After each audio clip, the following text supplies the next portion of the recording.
Bem-vindos de volta. Hoje, para nós vermos então a última unidade da disciplina de Economia e Mercado. Eu espero que todos estejam bem, estejam seguros. Espero que esse vídeo aqui possa te incentivar, te impulsionar a continuar os teus estudos, por mais que a situação esteja complicada, por mais que nesse momento de tanta diversidade parece que não tem um caminho certo a seguir, mas saiba que esse caminho rumo à graduação, eu juntamente com demais colegas, juntamente com a instituição, estamos do teu lado para que esse momento aí haja uma virada de chave, você continue os teus estudos e com certeza essa graduação vai fazer com que você alcance os seus objetivos. Então bora para o vídeo, espero que você aproveite, você desfrute e consiga fazer as suas avaliações. Então bora lá. Bem, então, a última parte então da disciplina de Economia e Mercado.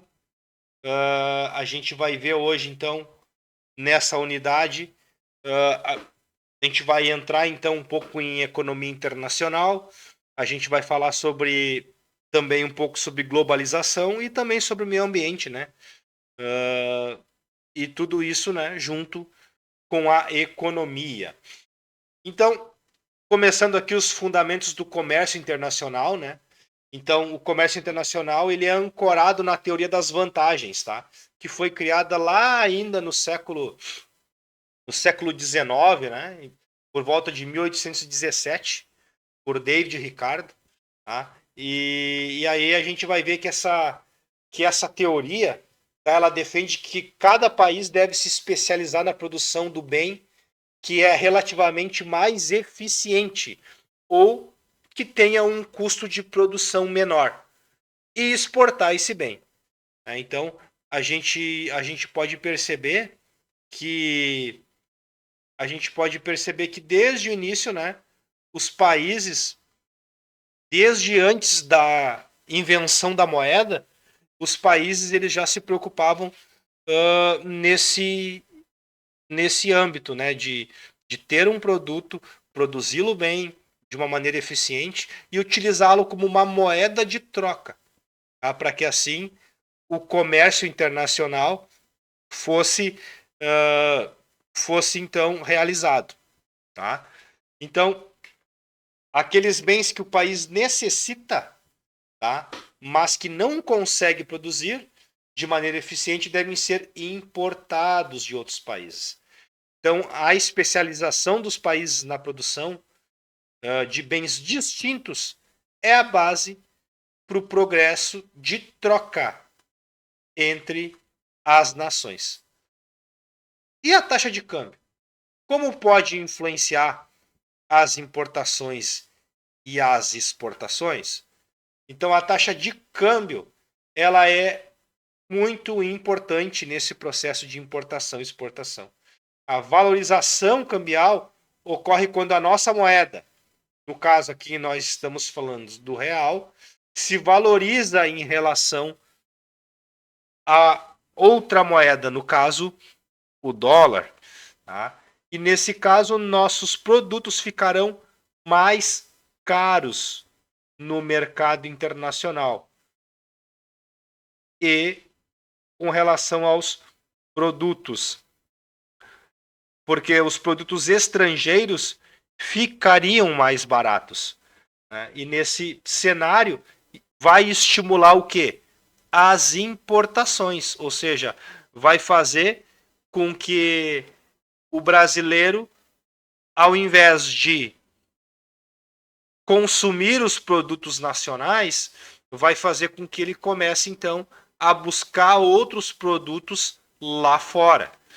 Agora, quando acontece a desvalorização cambial, ou seja, ocorre que a nossa moeda se desvaloriza frente ao dólar, tá? Nesse caso os nossos produtos ficarão mais baratos no mercado internacional. Tá? Então, e os produtos estrangeiros vão ficar mais caros.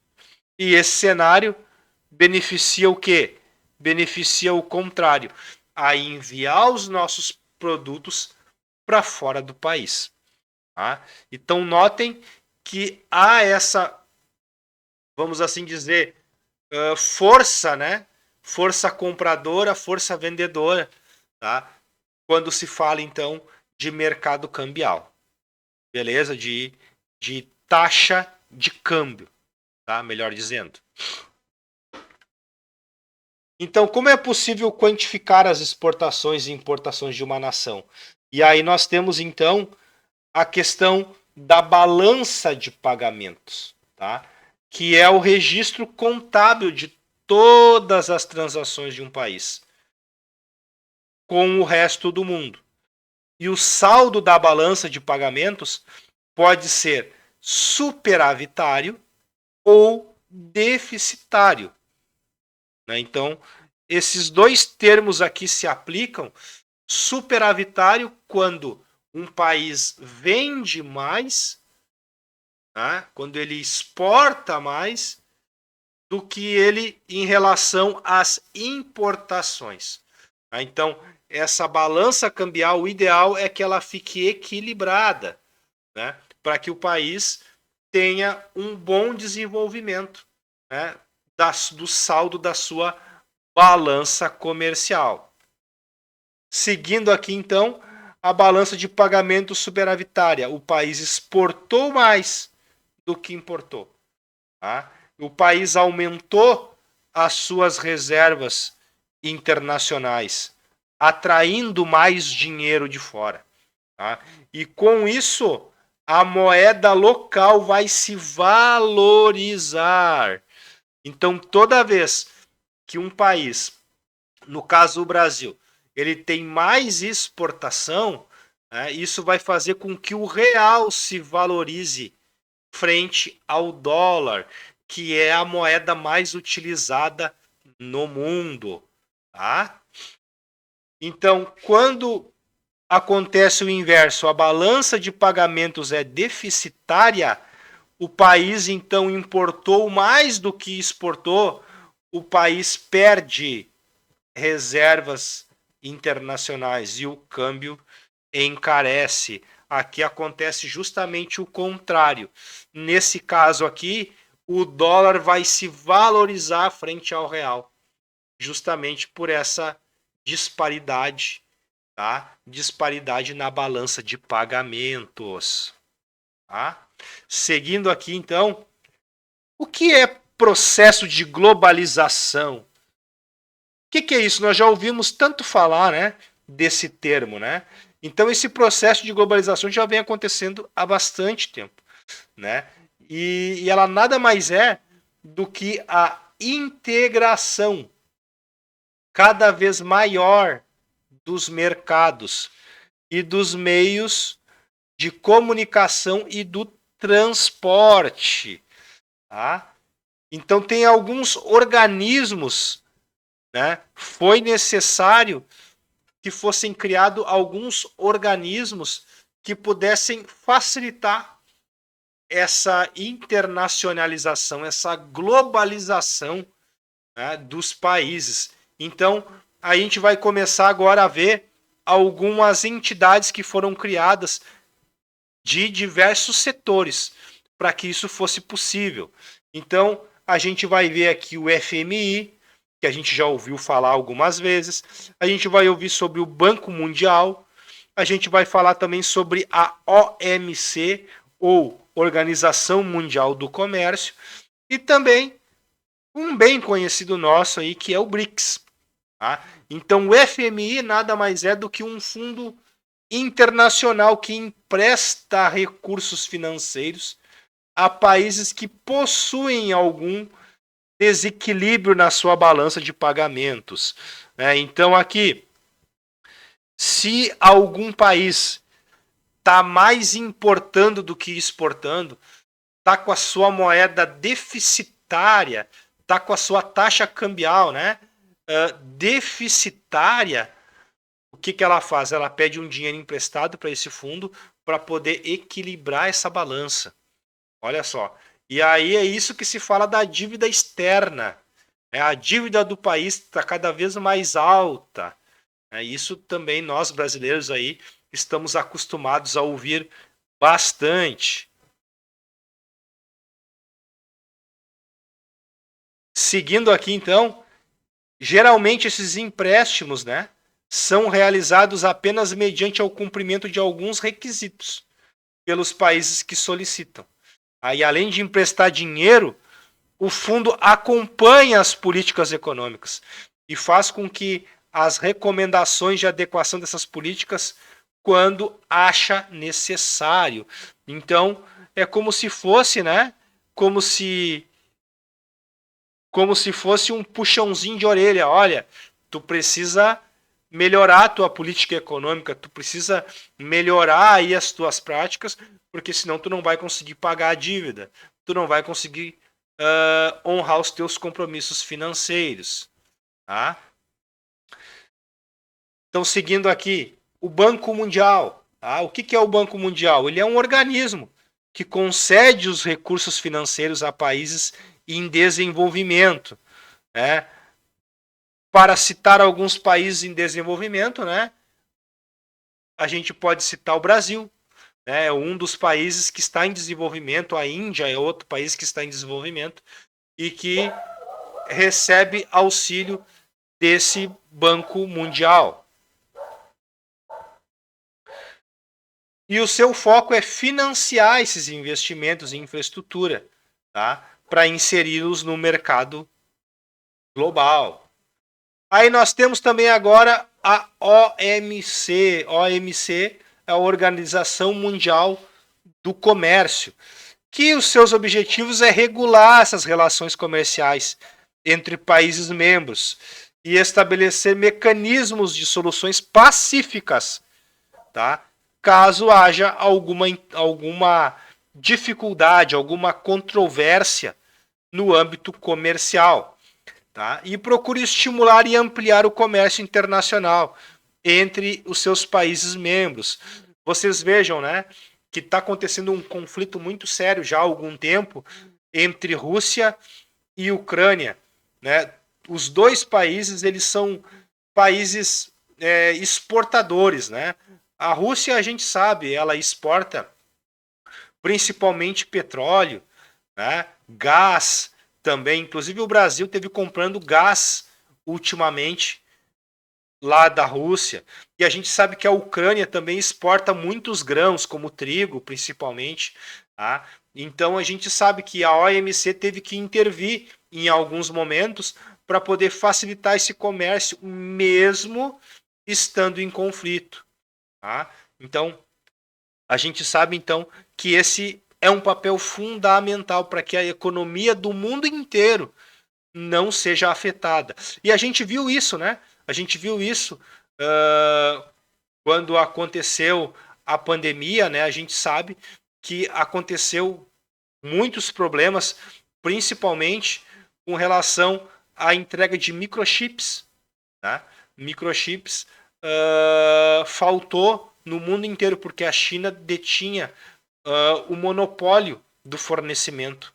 Né? Então, por isso foi importante, né, de alguma forma, os países reverem as suas políticas, né, e ainda estão se desenvolvendo ainda para que mais países possam a produzir esse insumo para que não venha a ter uma nova crise mundial, né? E aí agora a gente também fala aqui dos BRICS, né? O BRICS nada mais é do que um grupo de países, tá? É um bloco econômico, né, que facilita o comércio entre esses países, né? E aqui a gente pode ver, inclusive, aqui na imagem, ó, 5 bandeiras, ó: Brasil, China, África do Sul, Índia e Rússia. Né? Então esses aqui são os países formadores do BRICS, originalmente, né, formadores desse bloco econômico, mas hoje a gente sabe que outros países passaram a integrar, né, como Argentina, Arábia Saudita, Etiópia e entre outros aí estão para entrar nesse grupo, né, para poder facilitar o comércio entre esses grupos, certo? Também a gente precisa falar, quando a gente fala em economia, do meio ambiente. Né? Então, E aí a gente passa a se perguntar, né? Será que a gente consegue estabelecer uma conexão entre economia e meio ambiente? Será que isso é possível na maioria das vezes? Será que economicamente isso é viável? Será que ecologicamente isso é viável? É o que a gente vai começar a ver a partir de agora. Tá? Então, um exemplo dessa relação, tá? É quando a gente produz e consome, agentes econômicos utilizam os recursos naturais que são oferecidos pelo planeta. Tá? E essas atividades geram subprodutos. E esses subprodutos nós chamamos de poluição, degradação. Tá? E para tentar resolver, tá, esses problemas aí, surge a economia dos recursos naturais. Então, a gente precisa muito rever esses pontos, né? Porque a economia dos recursos naturais, que é um termo que está sendo bem falado agora, tá? É um ramo da economia que se preocupa em tentar diminuir os impactos provocados pelas atividades econômicas no meio ambiente. Tá? E como isso é possível, né? Como seria possível? E aí aqui entra, gente, os famosos 3 R's. Tá? Os 3 R's, que é a recuperação, recuperar um produto para que ele seja utilizado novamente, a reciclagem, transformar um resíduo em um produto novo, e a reutilização, que o produto passa a ter um outro uso, sem tornar-se um novo produto.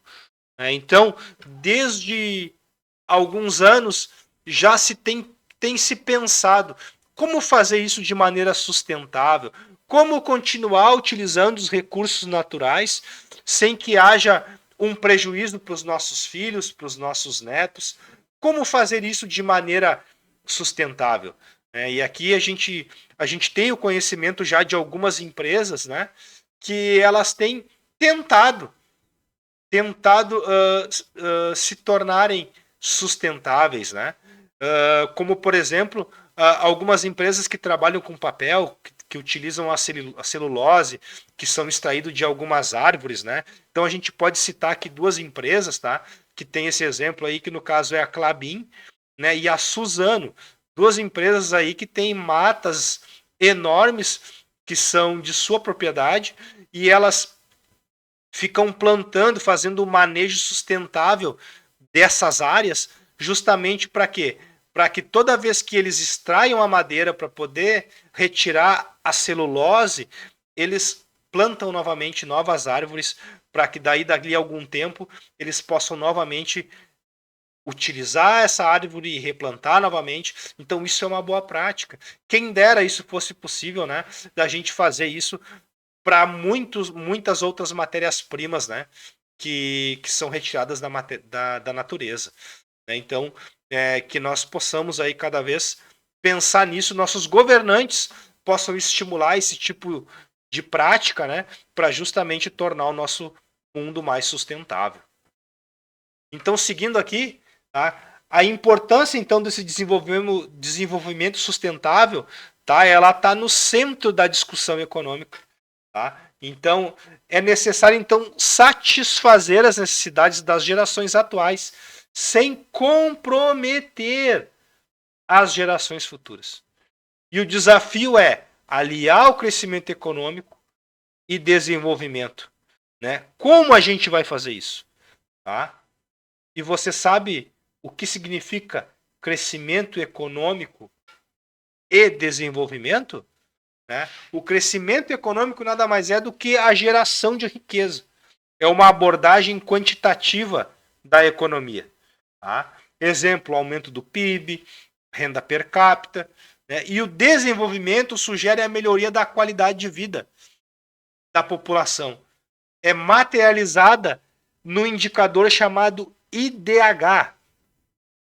Certamente vocês certamente vocês já ouviram falar sobre esse indicador, né? E para um pouquinho o vídeo aí e dá uma pesquisada no Google e dá uma olhada em como está o IDH, em que posição o Brasil está em IDH atualmente. Vai lá e pesquisa e aí comenta aqui embaixo do vídeo aqui como que está o IDH do nosso país para ver se ele é um dos melhores, se ele é um dos piores. Comenta aqui que vai ser bem interessante essa pesquisa.